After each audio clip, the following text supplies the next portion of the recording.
I want to give you an example of self-talk that happened here recently. And it involves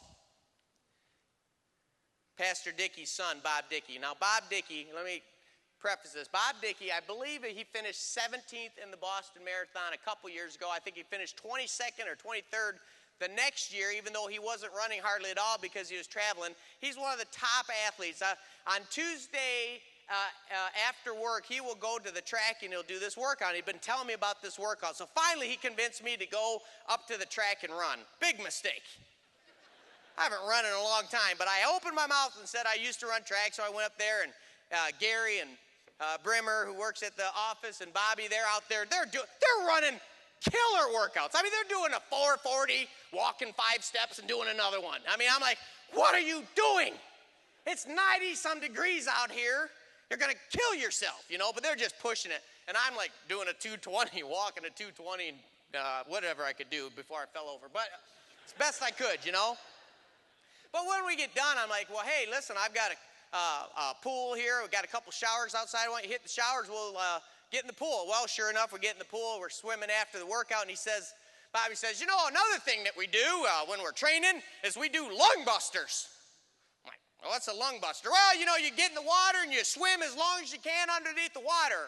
See how long you can go. I'm like, oh, well, you know, being a cleric, I've just done that naturally, you know, see how long I can go. Yeah, let's give that a shot. So he goes out and he goes 2 laps. He goes under 1 and back. And I'm like, well, I can do 2. I've always, you know, I've had this pool for almost a year. I can go 2. And I swam and I did about 1.5. I'm like, oh, man, I'm wore out from all that running. But I can do 2, you know.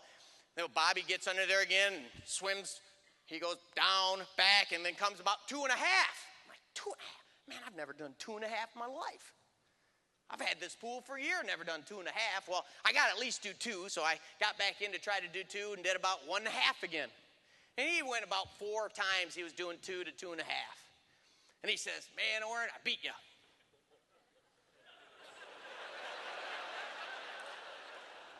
He just said he beat me. Now, I was okay losing until he said he beat me. See, I was okay losing because, see, here's the self-talk that was going in my head. Well, see, he's number 17 boss. I mean, he's all lungs. I mean, the guy's just one big lung. Of course he can go underwater. He can stay under there all day. Of course I can't beat him. He's a runner. He's a lung. But then he said, well, you beat me. I'm like, you didn't beat me. I mean, I'm not like, it's not over yet.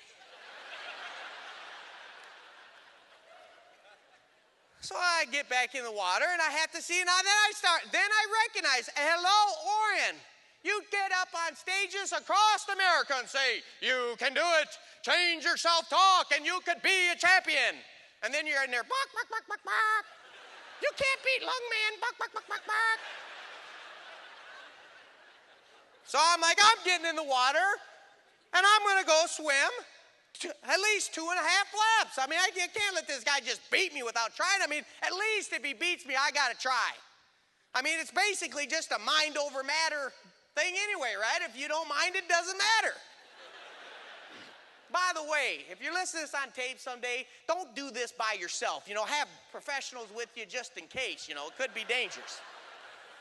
But I get in there, get some breathing, go swim. I get down to 1. Okay, good. I'm doing good so far. Come and swim pushing as fast as I can. Get to 2, and I'm like, oh, I gotta get there. I'm like, no, he said he beat me. Okay, turn around, swim. And I said, I've got to be about half. I'll just push as far as I can.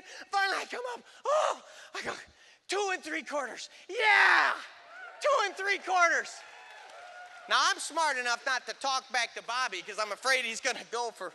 But I didn't realize what a competitor. I should have known if a guy takes those type of, you know, I think he was like the number 5 American finisher in the Boston Marathon one year. He's mad. I mean, Pastor raised himself a competitive kid. Because he grabs, pushes water at me, he's talking. But I started listening to him talk to himself. Very interesting. He's like, I can't believe it. There's no way. He can't beat me. I can do this thing, man. There's no way. I'm not wimping out. There's no way I'm going to do it. He swims down. But remember, he did this super hard workout. And he's toast because he'd already done like 5 or 6 of these. So he gets like 2 1/4 again. He comes up and he says, I can't believe it. I'm like, well, it's time to go. You know, it's like, you know, it's really getting late. You know, we got to. I'm sorry you guys got to go, but I've got something I got to do here. So he gets out of the pool, and you can just tell he's smoking. I mean, there's smoke coming out of his ears. I'm like, you know, Bobby, you know, you win some, you lose some. But I said, you know, this is a good story. Bobby, you've just given me a good story here. He's like, oh, Woodward, you better not tell anybody. I won't just tell anybody. I'm going to tell everybody, you know. So they leave, and all week long, you know, I'm sending little emails. Hey, Bobby, thanks for the motivation, man. This is great. The team's going to love this one. So we go running again the next Tuesday. They go out there. They're doing 800 meters now. They're running 2 laps around and walking 5 steps. And I mean, just crazy. I'm like, these guys are crazy. So I do 220s and some 200s and some 400s, and you know, we get done, and I'm like, hey, you want to do the pool? Now, Bobby must have been thinking about this, because I said, hey, you want to hit the pool again? Yeah, let's do lung busters. Okay, we'll do lung busters, you know.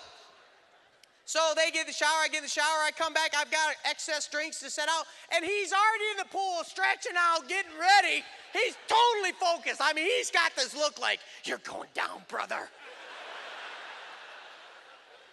I'm like, man, this guy is serious, you know. So I set the excess down. As soon as he sees that I made eye contact with him, boom, he's down.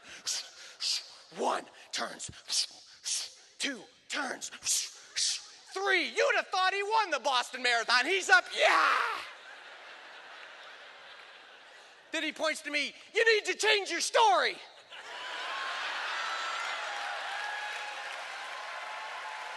Oh.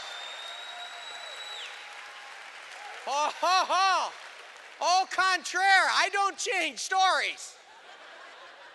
Now I'm thinking to myself, there's no way I can do 3 laps. I've had this pool for a year, never did more than 2 until I went fanatical last week. Man, I just went out and ran 400s. Now I'm exhausted. I should have never invited these guys over. I get in the pool. And I go down, and I get to 1. I realize there's no way I'm going to get 3, so I just come up. You're not going to get 3, Orrin. It's ridiculous. Come on, he's a top runner. He's a lung. I sit down. I'm like just shaking my head, and I'm like, man, I don't know. I drank a little bit of excess. I don't know. He says, you are going to change your story, right?